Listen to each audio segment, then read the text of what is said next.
Mga master, okay lang bang? Huwag niyong skip ang mga ads sa aking mga video kung okay lang mga master. Salamat sa solid na suporta po. Yon, what's up mga masters? Nandito na naman tayo sa panibagong araw, panibagong kabanata na naman ang pagsasama-samahan natin ngayon guys.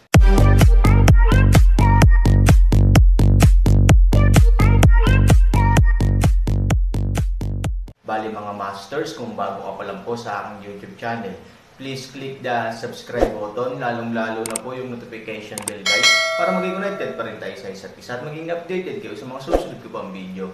Bali mga masters, bago natin umpisahan ng kwento ay mag-shoutout po muna tayo para sa mga solid nating tagapakinig. Shoutout kay Song Lyrics at shoutout kay Jay Ilacas. Yun na nga mga masters, no? Bali hindi na ito patagalin. In 3, 2, 1, let's go! Si Zhu Yanshu ay hindi nang ahas na magpabeya at nagmamadaling lumapit. Sa kasabihan, ang mga lalaki ay natatakot na pumasok sa maling propesyon at ang mga babae ay natatakot na magpakasal sa maling lalaki. Ano ang pinakamagandang destinasyon para sa isang babae? Kuya Zhu, ito ay ang pakasalan ng tamang tao. Maaaring nakikita lang ng iba ang surface ng identity ni Mr. Ye, but you and I know it. Since Mr. Ye has a crush on your sister, it's your sister's blessing. Ano ang magiging posisyon niya sa hinaharap? Sa ilalim ng isang tao, higit sa 10,000 tao.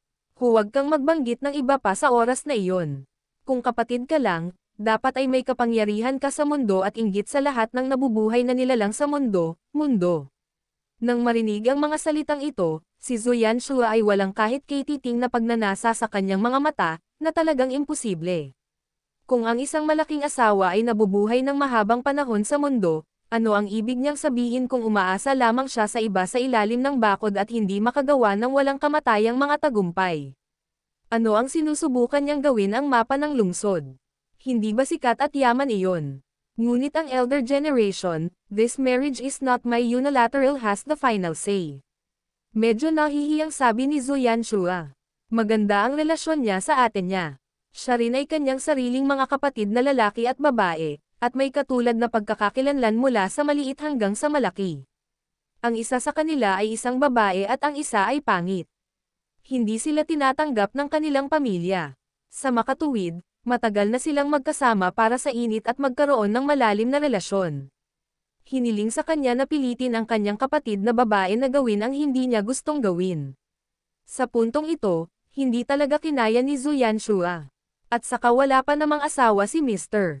Ye. Mukhang sinusuportahan ko pa rin ang pamilya ng matanda pagkatapos kong marinig ang pangalan niya. Maikli lang ang biyayang suportahan ang pamilya. Kahit na may sumuporta kay Maymuna, ang magagawa ay sinasamantala ng sumusuportang pamilya ang posisyon na ito, ngunit walang makapagbibigay ng anumang tulong sa child Ye. Pero iba si Lord Zhu. Siya ay bata at may pangako at may mabuting pamamahala. Ito ay isang masamang galaw lamang. Natapos si Fu Tian at saka ngumiti, ganito si Fu Tian. Umaasa lang ako na si Lord Zhu ay hahawak ng kapangyarihan at ma-promote sa hinaharap. Matagal nang nawala ng kapangyarihan si Fu Mei, kaya maaga o huli ay makakahanap si Ye Shijun ng papalit sa kanya. Alam na alam ito ni Fu Tian, ngunit kahit papaano ay hindi malinaw si Zhu Yanshu sa kanyang harapan. Natural na gustong samantalahin ni Fu Tian ang ganitong pagkakataon at makahanap ng ilang salita para linlangin siya. Sa ganitong paraan, hindi lang niya sinunod ang kagustuhan ni Ye Shijun, matagumpay na napuri ang kanyang sarili, ngunit matagumpay din niyang naipasok ang kanyang relasyon kay Zhu Yanshu. Kung magkakaroon ng pagkakataon si Zhu Yanshu na maging mas malaki sa hinaharap, magkakaroon ng isa pang mapagkaibigang puwersa. Paanong hindi niya maiintindihan ang mga mapanlinlang na tao tulad ni Fu Tian? Well, bahagyang napakunot ang noo ni Zhu Yanshu, ngunit ang malaking bato sa kanyang puso ay nagpabagsak ng husto. Sa ganitong paraan, kapag napangasawa na ng kanyang kapatid na babae si Ye Shijun, siya ay magiging isang nararapat na prinsesa ng korona, at walang sino man ang makakapagpabagal sa kanyang posisyon. Ang mga bagay na sinabi ni Fu Tian ay tila abot kamay. Ang tanging pagdududa pa rin ay ang ibig sabihin ng kapatid ko. Nang makita ang potensyal, malumanay na ngumiti si Fu Tian, Lord Zhu, bakit ka dapat mag-alala? Bilang karagdagan sa iyong marangal na katayuan, ang pinakamahalagang bagay ay ang Iyong lakas ay kamangha-mangha din. Ang babaeng ito ay mahilig sa mga bayani o mayayamang tao. Si Childe ay karapat-dapat sa kanyang pagmamahal sa anumang paraan. Tulungan mo Elder, ibig mo bang sabihin? Wala itong ibang ibig sabihin. Napakasimple lang. Hayaan ang kalikasan na kunin ang landas nito. Lumilikha si Lord Zhu ng ilang pagkakataon para pagbutihin nila ang kanilang damdamin kapag nakipag-ugnayan sila. Maaari kang pumutok konting hangin paminsan-minsan. Madilim na ngumiti si Fu Tian. Nang marinig ito, bahagyang kumunat ang noo ni Zhu Yanshua. Siya ay isang matalinong tao. Natural, narinig niya ang kanyang kasiyahan mula sa ngiti ni Fu Tian. Gayunpaman, medyo naguguluhan siya. Bago niya makuha ang positibong sagot mula sa kanyang kapatid na babae, maging ang kanyang kapatid na lalaki, na higit na nakakakilala sa kanyang kapatid na babae, ay hindi sigurado kung ito ay maaasahan. Saan nagmula si Fu Tian, na unang nakilala? Ang tagumpay na ito ay pumukaw sa interes ni Zhu Yanshua at nagtanong ng may pagtataka, bakit ang tiwala mo sa pagtulong sa matanda? Kung hindi ako talentado, mangyaring tulungan ng malinaw ang matanda. Malumanay na ngumiti si Fu Tian at napaka-komportable, hindi na kailangang magsabi ng kahit ano para malanawan ito. Hindi ba't si Aaron ang tinatawag na God-falling man sa iyong bibig? Hayaan mong tanungin kita, noong pinatay ng Young Master Ye si Aaron sa harap ng libu-libong tao. Ito ba ay isang bayani? Isang bayani na may background at kakayahan, hindi ba magustuhan ng kapatid mo? Sa sandaling marinig niya ito, ang buong mata ni Zhu Yanshua ay sumambulat sa gininto ang liwanag. Biglang binuksan ang Buddha. Pagkatapos ay isang mahinang ngiti ang lumitaw sa kanyang mukha, may plano akong tulungan ang matandang Panginoon. Oh, mga master, okay lang bang? Huwag niyong skip ang mga ads sa aking mga video kung okay lang mga master. Salamat sa solid na suporta po. Sinabi ni Lord Zhu. Ngumiti si Fu Tian. Sa susunod na mga araw, makakahanap ako ng ilang mga salita at mga dahilan. Sa oras na iyon, nagpapanggap akong lahat ay maglalaro ng magkasama, ngunit palihim akong mag-iiwan ng espasyo para sa kanila. Gayunpaman, may isang bagay na kailangan kong tulungan ang nakatatanda. Ngumiti si Zhu Yanshua. Masayang-masaya si Fu Tian, may tutulong ba si Lord Zhu sa kanya? Ngumiti si Zhu Yanshua at walang sinabi, ngunit napakalinaw ng kahulugan ng bawat isa. Ngumiti si Fu Tian, huwag kang mag-alala, bahala na si Fu Tian. Kung gayon ay magpapasalamat ako sa matanda para sa iyong kapatid. You're welcome. We should take care of each other in the same boat. I just hope you and I can work together to create a prosperous future in the future. Nang bumagsak ang mga salita, ngumiti ang dalawang tao sa isa't isa at muling uminom ng busog. Pagkatapos sabihin kay Zhu Yanshua, kinuha ni Fu Tian ang kanyang tasa at naglakad papunta sa kanyang upuan. Nang madaanan niya ang gitna, marahan siyang tumango kay Ye Shijun. Naunawaan kaagad ni Ye Shijun na ang ibinulong ni Fu Tian ay para sa kanyang sarili, at lubos siyang nasisiyahan na ginawa niya ang kanyang sariling bagay. Si Fu Mei lamang ang nasa likod niya, nang itinaas ang kanyang kamay sa pamamagitan ng pag-inom, tinakpan ang kanyang mukha ng kurtina ng kamay at tinitigan si Fu Chan sa ilang mga bitek. Minsan, noong umaangat siya kasama ang kanyang pamilya, sinundan siya ni Fu Tian na parang aso. Ngayon ay nawalan na siya ng kapangyarihan. Ang magnanakaw ng aso ay hindi lamang tumulong sa kanyang sarili kahit isang sentimo, ngunit tinulungan niya si Ye Shijun na pigilan ang kanyang sarili sa lahat ng dako. Patuloy niyang pinasaya si Ye Shijun sa pamamagitan nito. Malaki ang pag-unlad niya. Nakakapuot talaga. Kung may pagkakataon sa hinaharap, dapat niyang tapakan ito at hayaan siyang hindi na bumalik. Bumalik din si Zhu Yanshua sa kanyang upuan at bahagyang lumingon sa kanyang kapatid. Nanguna si Zhu Yaner sa pagbuka ng kanyang bibig, "Kuya, ano ang matagal mo nang sinabi?" "Oh, ilang salita lang." Magiliw na ngumiti si Zhu Yanshua at pagkatapos ay sinabi ni Mr. Fu na laging iba ang iyong mga mata kapag binanggit mo ang Aaron. Gusto mo ba ang batang iyon? Kalokohan, nasaan na? Bahagyang umiwas ang mga mata ni Zhu Yaner. Malinaw, hindi ito may tatago sa mga mata ni Zhu Yanshua, na nasa kanyang puso, mahal ng mga babae ang mga bayani, na umiral mula pa noong unang panahon. Bakit hindi? Basta, alam mo, hindi ka talaga gusto ni Aaron, kung hindi, paano kanya tretuhin ng ganito? Gayunpaman, Ayoko nang magsabi patungkol sa damdamin. Gusto ko lang sabihin sa kapatid ko na ang ay isang bayani, ngunit iyon ang bayaning nakikita mo. Kuya, anong ibig sabihin nito? Naguguluhan si Zuyener. Ngumiti si Zuyanshua at sinabing, napakasimple ng kahulugan ni Kuya. Bata ka pa at hindi mo pa nakikita ang mundo. Katulad ng maliit na unggoy na pababa ng bundok, noong una mong makita ang peach, akala mo ay malaki ito, at kahit na naisip na ito ang pinakamalaking prutas sa mundo. Ngunit iyon ay dahil hindi pa siya nakakakita ng iba pang mas malalaking prutas tulad ng pakwan. Isang araw, habang mas marami siyang nakita, nalaman niya na ang tinatawag na pinakamalaking prutas sa kanyang puso ay maaaring wala. Bahagyang kumunot ang noo ni Zuyener, ang ibig sabihin ni Kuya ay ang Aaron ang malaking peach, hindi ba? Tumango si Zuyanshua at tinapik ang ulo ng kanyang kapatid, eksaktong. Sino ang prutas na kasing laki ng pakwan? Mapait na ngumiti si Zuyanshua, siguro hindi ko alam noon, dahil hindi pa ako nakakita ng maraming eksperto sa mundo, ngunit ngayon ay nagkataon na may ganoong master.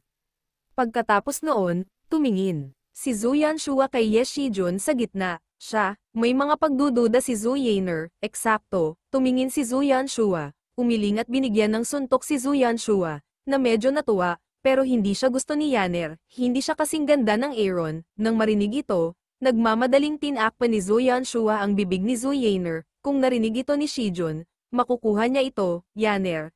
Ang gusto ng mga lalaki ay kakayahan, hindi mukha, o, mag-isip ka sa ibang direksyon, hindi ba si Aaron ang gumagawa nito sa iyo, tapos magpalat ka ng mas better sa kanya at ipakita mo siya sa harap niya, hindi ka ba mas galit? Nang marinig ito, biglang naisip ito ni Zuyener, na tama rin, nang makitang hindi na tumanggi ang kanyang kapatid, malamig na ngumiti si Zuyanshua. Aaron, sa pagkakataong ito ay depende kung paano kita papatayin. Sa mga sumunod na araw, maliban na may mabibigat na sundalo pa rin sa tarangkahan ng lungsod at si Shujin ay hindi pinayagang lumabas, binago ng lungsod ang nakaraang tensyon at parang ipinagdiriwang ang pista ng tagumpay. May mga parol at dekorasyon sa lahat ng dako, at may mga mataong bahay sa lahat ng dako. Ito ay mas katulad ng isang malaking kaganapan na sisimulan ng kongreso ng mga tao. Araw-araw, abala at masigla ang bahay. Ang mga katulong ay maghahanda ng lahat ng uri ng masasarap na pagkain sa umaga at ipapadala ito sa guest room sa kanluran ng main hall upang ihain ang almusal ni Foye at ng kanyang pamilya. Pagkatapos maghintay, tutulungan nila silang magbihis at magayos. Karaniwang dumarating si Zuyanshua sa ganitong oras. Pagkatapos ng maraming publisidad, isang grupo ng mga tao ang magsisimula ng isang araw ng pamamasyal sa lungsod. May mga magagandang tanawin at iba't ibang aktibidad sa lungsod. Sa mga nakalipas na araw, ang mga tao mula sa pamilya Zhou at pamilyang Foye ay lumitaw halos lahat ng dako. Maaari silang bumisita ng mag-isa o magsaya sa mga tao, ngunit wala silang mataas na lugar. Maraming tao din ang nagsimulang bigyang pansin si Ye Shijun, ang bagong kakaibang batang mukha na sinamahan ni Zuyanshua. Nang makita na si Zuyanshua ay magalang sa iba, alam nila na siya ay isang hindi pangkaraniwang tao, ngunit ang gayong tao ay talagang nasisiyahan sa kanyang sarili kasama ang mga tao at nakuha ang atensyon ng lahat. Kasabay nito, pinuri rin nila si Ye Shijun kahit saan. Dapat sabihin na si Zuyanshua ay talagang isang mabangis na tao. Ang ganitong pagmamanipula ay agad na magtatakda ng isang mahusay na imahe ni Ye Shijun. Ito ay lubos na nagpapasaya kay Ye Shijun.